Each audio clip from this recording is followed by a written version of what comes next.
this episode, we'll cover the first shall be last and the last shall be first. What does it mean? Here we go.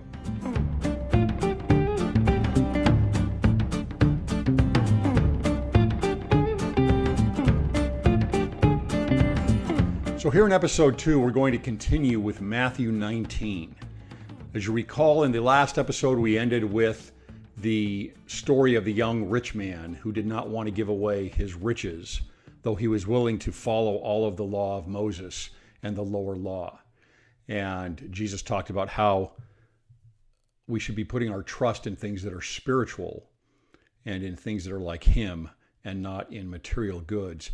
And then as he goes over how it will be easier for a camel to go through a needle, the eye of a needle, than it is for a rich person to get to heaven, basically, then everyone is shocked about this and thinking, well, how is it that we're going to be able to get there then? Again, they're very materialistic. And what is meant by that at that time is that the fruits of living a lower law, they not only make you materialistic, but they make it so that you align that materialism with your spiritual future. And so that as you reduce things that are spiritual, then what fills that gap where you're still looking forward to a reward, if you will, in heaven or of growth, you've replaced that spirituality and those spiritual principles with materialism and with a lower law. And so Peter says, well, we've done all of these things. And so what will our reward be?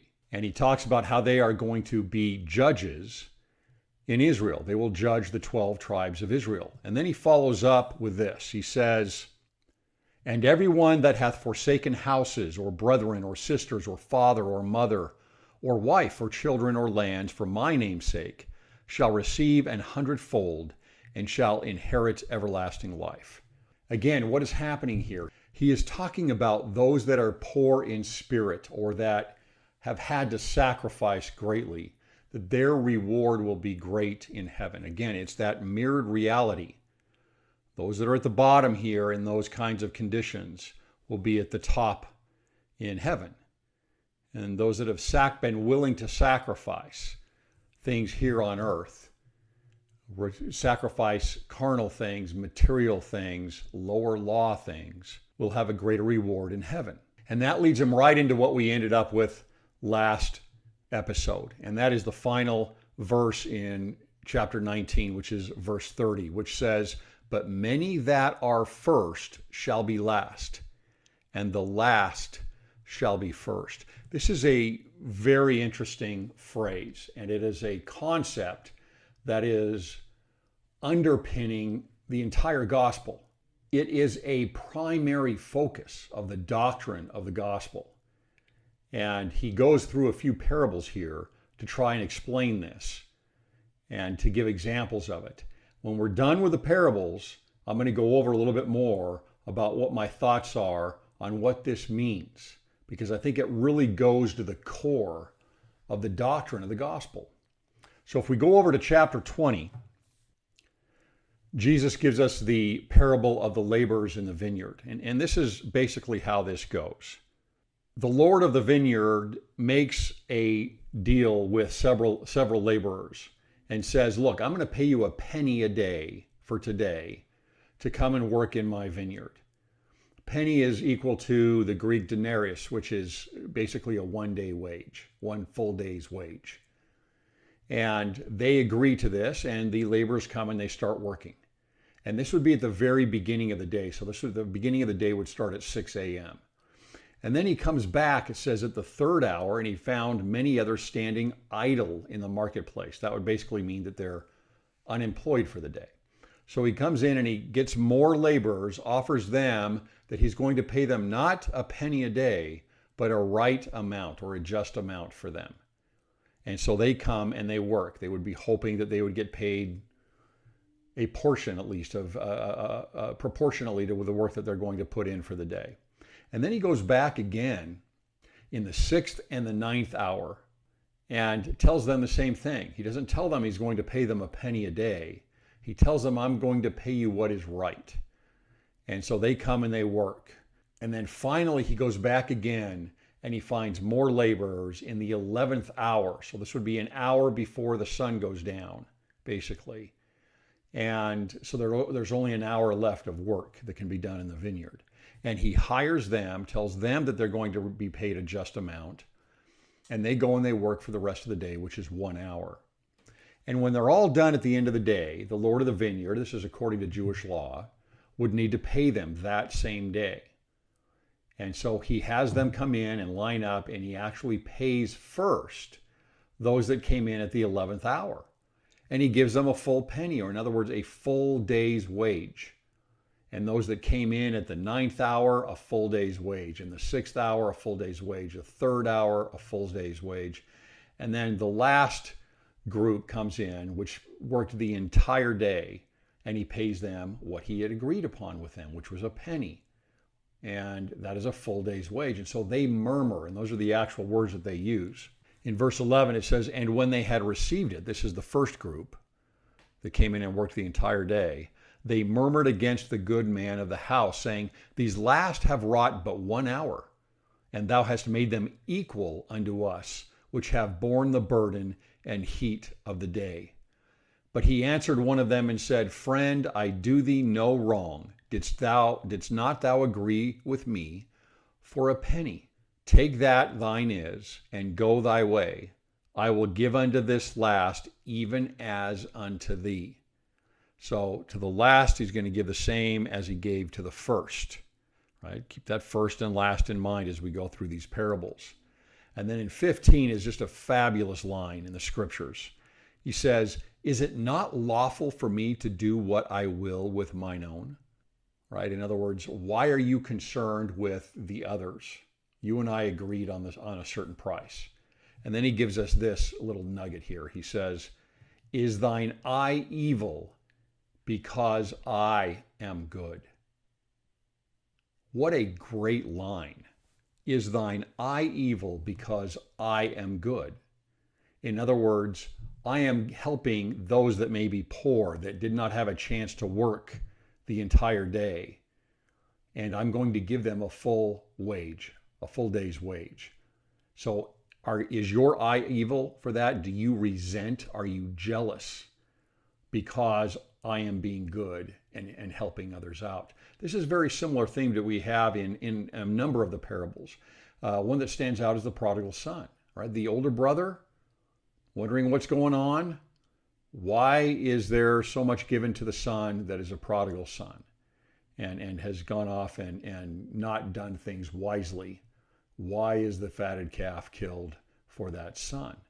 And this is the same idea, that those that came in last were paid first and are sometimes celebrated more. And so there's some principles here that we need to figure out. And one would be jealousy.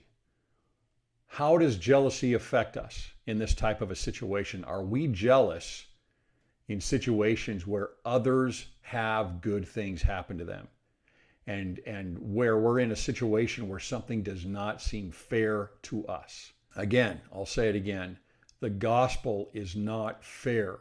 It has nothing to do with fairness. It doesn't need to have anything to do with fairness, because we all have the same potential. And that potential is infinite.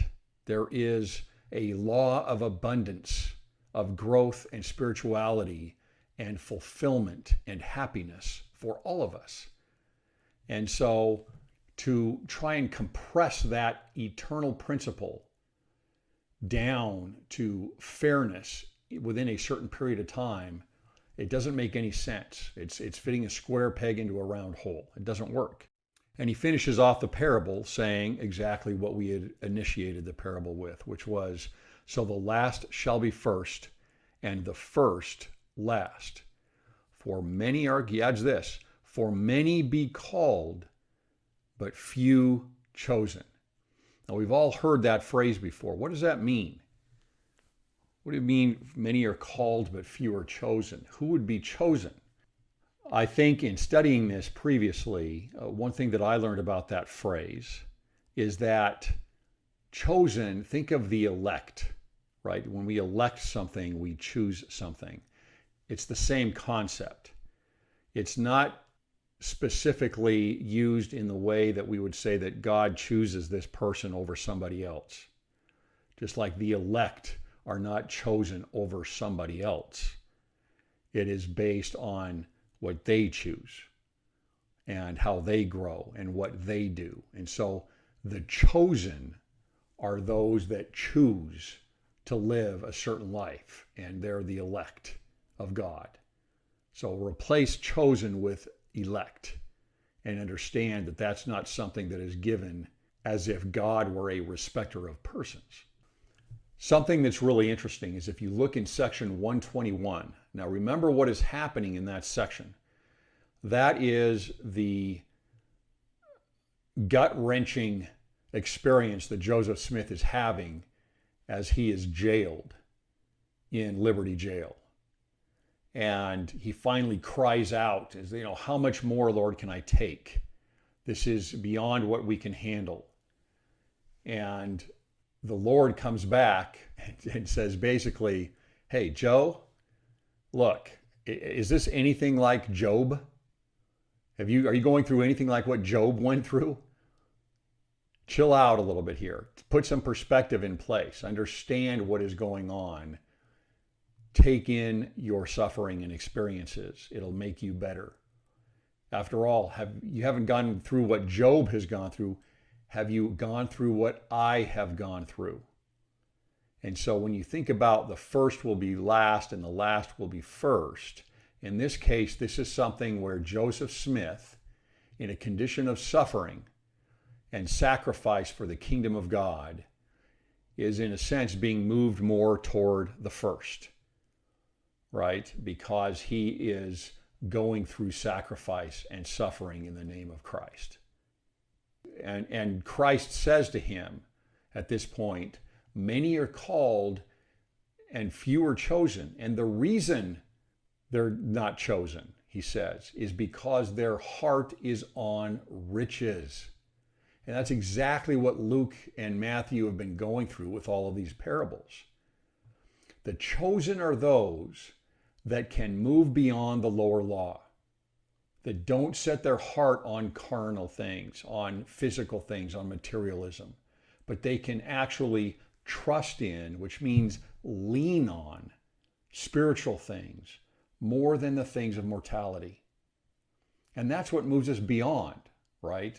That's what moves us beyond this mortal experience and our mortal coil, is to be able to trust and lean on those spiritual principles. So that all ties together here. The first will be last and the last will be first has everything to do with those that are chosen. Because many are called out there, but those that are not chosen or the elect are those that are unable to lean more and love more spiritual things over the things of the world. They can adopt and be familiar with and work within a higher law over a lower law. So a really good point here on what is the first can be last and the last can be first. We're going to add to that. And then in Matthew 20, we're going to insert this here before getting to the other two parables. The Lord says that he is going, as they're about to go up to Jerusalem, he says that he is going to be mocked, that he is going to be scourged, that he is going to be crucified. Again, maybe Matthew is writing this afterward and inserting some of these things, but I don't think so. They know what is going to happen, or at least the Lord knows what's going to happen very specifically. And Isaiah knew what was going to happen. And so he's giving this example back like we were relating with section 121. When you talk about the first shall be last and the last shall be first, well, here Christ gives his own example of himself, that he is basically going through the atonement. He will be the last. He will suffer the most. He will be the most downtrodden of all mankind. He will be he's not just kind of the last to the back of the line, right? In terms of where he stands in mortality, he is at the very end of the line, the very last, based on his suffering and sacrifice for others. And therefore, he is the first. And he says that even the Lord, even I, did not come to earth to be served, but I came to minister. He came to earth to be the last. And that's why he is the first. And then the mother of James and John come to him and say, Lord, grant that my sons can sit on thy right hand, basically, and can be there right there with you in heaven. And in other words, that they're going to be at the very top, that they can be first or at the first place. And the other 10 apostles are not happy with that. They are saying, well, wait a minute, where are we going to stand then? And of course, the Lord says again, you're here to minister. It doesn't matter where you stand in heaven. Where you stand in heaven is based on where you stand here and what you do here. So he's talking about where you are in a hierarchy, right? Whether it's here in a mortal hierarchy or in a heavenly hierarchy in the future. Again, that goes back to our concept that we talk about in this podcast about a fluid hierarchy. It's something very important to keep in mind. That fluid hierarchy is based on us being more to the back of the line in order to be more to the front of the line. But what's interesting to me here is the parallel that we have with the disciples in Bountiful when Jesus visits them there after his resurrection. Right? Remember that the apostles or the disciples are all there, and Jesus says kind of the same thing to them. It's like, what would you want? What can I give you? And most of them say similar to kind of what James and John's mother says. They say, we want to be with you in heaven. But there's the three Nephites that say, we want to minister. We want to serve here more. And so they're wanting to not exalt themselves right now. They want to lower themselves in sacrifice and service. That's more important to them. And the Lord, of course, blesses them more because that's the desire of their heart. And then interestingly also is that in that example, he also says, just like here, he says that they are the 12 apostles will be the judges of Israel. He says in Bountiful to the disciples there, to the 12 disciples, he says, you will judge your people here. So kind of an interesting parallel that's happening there. And then we get to our next parable. And this is the parable of the unjust judge. And this is a very similar parable to the unjust steward. And they're both called unjust for a reason. Let's go over this. I'm going to read through it. This is Luke 18. And he spake a parable unto them to this end, that men ought always to pray and not to faint or to cower, to back down. Saying, there was in a city a judge which feared not God, neither regarded man. And there was a widow in that city, and she came unto him, saying, avenge me of mine adversary. So something's happening to her. She wants the judge to step in on this. And she wants justice. And he would not for a while, but afterward he said within himself, though I fear not God, he's making that very specific in the parable, though I fear not God nor regard man, yet because this widow troubleth me, I will avenge her, lest by her continually coming she weary me. So, in other words, the judge is saying, look, I'm going to have to keep putting up with her.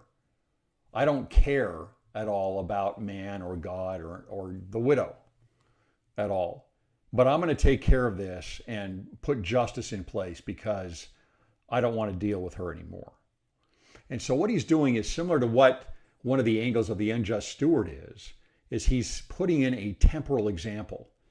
And he's saying, here, a judge who does not care about people at all is going to help the widow and get justice for her. How much more will I take care of you so that in the end there will be justice? And so that if you are suffering, if you go through many, many trials in your life, that you will end up first, right? You may be last now But I am mindful of all of this, and I am a just judge. And because of the sacrifices and the difficulties and the sufferings and the courage and everything that you've gone through, and you will be rewarded for that. That will go and count toward your good, as Joseph Smith is told in Liberty Jail. So a similar thing here where we are getting the same idea of the first shall be last, and the last, who needs to be avenged, who needs justice, the last will be first. And then after he gives this parable down in verse 9, he says who he addressed this to. And Luke says who he addressed it to. He says, and he spake this parable unto certain which trusted in themselves that they were righteous and despised others. So it's being self-righteous. That's who he's talking to. He's saying, look, you are exalting yourself. And maybe in many ways you are first here on earth. You are first in mortality. You are first in the lower law. You're rich, you're healthy, you've gotten away with things because of finagling or whatever gets you ahead in life in this world. But you will be last in the world that comes. And he's talking about similar to the Zoramites. Remember how the Zoramites were, that they were well off, they were rich, and they would get up at the pulpit at church, and that was what they would say. They would talk about how grateful they were that they were so righteous, and how grateful they were that they were the chosen ones. And yet here they had the poor right outside who they were not serving.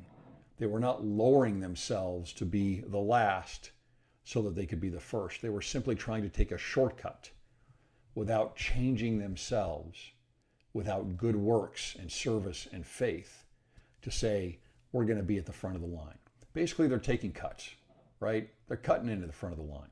So then he gives the parable of the Pharisee and the publican.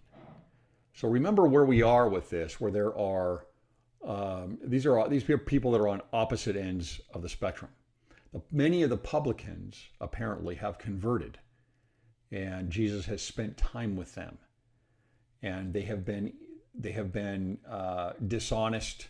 They have been taking money that they shouldn't be taking. It's easy for them to do this, and it creates an environment of corruption, and that's where they live. But Jesus has helped change that with many of these publicans. And the Pharisees, of course, are the ones that are maybe self-righteous in their position in life. And so here's the parable that he offers here of the Pharisee and the publican. Two men went up into the temple to pray, the one a Pharisee and the other a publican. The Pharisee stood and prayed thus with himself, God, I thank thee that I am not as other men are, extortioners, unjust, adulterers, or even as the publican. Again, sounds like the Zoramites here. And then he talks about his great accomplishments. In verse 12, I fast twice in the week. I give tithes of all that I possess. Now, again, using temple imagery and drama, put yourself in that position. Do you, do we, do I ever think that way? Boy, I'm lucky in the position that I'm in. I'm really blessed that I've got the gospel in my life. That's a fine feeling to have, but does it come without work and faith and service? That's what he's trying to teach here. No cutting the line. You and I have probably both had those thoughts at times, at some maybe when we're younger or at some point in our lives, where we have felt fortunate, and maybe that has gone a little bit awry sometimes in that thought. Or we've seen others, right? It's easier to see others that have that, where there's a little bit of self-righteousness and a little bit of puffed up. And what that is self-exaltation. They're exalting themselves into a certain position of righteousness and cutting the line, right? So then he follows up with, and the publican standing afar off would not lift up so much as his eyes unto heaven. So he's got his head down in humility, but smote upon his breast, saying, God, be merciful to me, a sinner. So those are our two sides here in the parable. I tell you, this man went down to his house justified, that's the publican, justified rather than the other. For everyone that exalteth himself shall be abased, and he that humbleth himself shall be exalted. It's exactly the same thing as the first shall be last, and the last shall be first. So the first in this example are those that are exalted. And maybe they're exalted by the world, or maybe they're exalted by themselves. But that's cutting in line. So here we have these three parables that Jesus teaches us about the first shall be last and the last shall be first. Again, it's this mirror reality between heaven and earth. And I want to expound on that just a little bit here so we get a deeper understanding of what this principle means, because it runs through the entire gospel. To me, as I see this phrase, what I understand from it is covenant. There always must be a covenant. And as I've spoken of previously about covenants, you have to have something that is exalted and something that is lower to be brought together, right? That's atonement. That's at-one-ment. You have to have something, just like Adam and Eve, that are split apart and then have to be brought back together. You have to have the kingdom of Judah and the northern kingdom. And one is, well, better off than the other, and they have to try and be brought together. And they were first split apart, and now they're very split apart. And yet that's everything that has to do with the future and the Gentiles and the bringing together of the lost 10 tribes is covenant. They've been pulled apart. Gentiles from Judah are separate. The 10 tribes from Judah are separate. They've been separated. And now going through the fullness of the end of times, the time of the Gentiles, is when all of that will then be brought back together. And several times in the scriptures, we will read about how the Gentiles, the time of the Gentiles, that they represent who was first last. In other words, the gospel was brought to the Jews first, and then later it went to the Gentiles at the time of Christ. And then in the last days now, it first goes to the Gentiles, and then eventually it will get to the Jews. And that is the instance of the first shall be last, and the last shall be first. But that's usually the only example that we're given outside of the parables about that phrase. And I think it's much, much deeper than that. I think that what it really means is covenant, period. It is bringing everything together. It is an underpinning of the covenant of God, of the atonement that runs throughout time. And as we think of the vines that travel over the wall in the Book of Mormon and eventually are brought together, as we think about the olive trees and the splicing, the grafting in of the wild branches, that is the first shall be last and the last shall be first. That is bringing it all together. It's the same thing within the same time period, where some are lower than others and some are higher. That's the way it has to be. There has to be suffering. One of the great arguments of the atheists is that there's suffering in the world. You cannot have progression without suffering, not just for those that suffer, but for the idea of covenant to ever take place. Because who's going to be able to reach out and help those that suffer? And to whom are those that suffer going to be able to reach to if everybody is on the same plane with everything?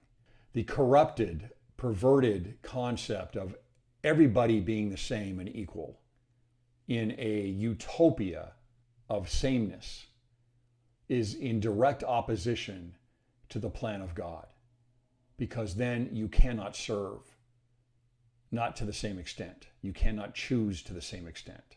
And mortality is here for us for a reason, to be on different levels in different ways with different things. That doesn't mean there's not justice. Jesus' point here is that the first shall be last and the last shall be first. That is justice. So when we read about the first shall be last and the last shall be first in section 29, we read, of course, about the creation and about things that are spiritual and temporal, because that's what the creation is about. It is about pulling things apart and bringing them back together again. That is a natural thing to be spoken of when you're talking about the first shall be last and the last shall be first. When we're talking about the Gentiles in the Book of Mormon, in 1 Nephi chapter 13, where we're talking about Nephi's vision after the tree of life, where he's talking about the future and about the Gentiles. Same thing, the first shall be last and the last shall be first, because you're bringing those people together. You have to have the Jews that reach to the Gentiles and the Gentiles that reach to the Jews and the 10 tribes that reach to everybody and everybody that reaches to the 10 tribes. It doesn't work any other way. That's how the prophets know all of this. They know this is how this works. And these themes and this principle runs through all time, throughout the scriptures, throughout history. And there's no way around that. That is the way to get where we need to go. And just to wrap up this idea, think of the greatest example of the first should be last and the last should be first, Jesus Christ. One of his titles is Alpha and Omega, the beginning of the alphabet and the end of the alphabet. That's what that means. He is the beginning and the end. He is the first and he is the last. And so that's the goal for each one of us, is for us to be the last by service, by humility, by sacrifice for those around us while we're here in mortality, so that we can be first in heavenly things and in spiritual things. And there is reward for all those who have the courage to choose what is right, to grow, to progress, and to become more like the Savior. I'll talk to you next time.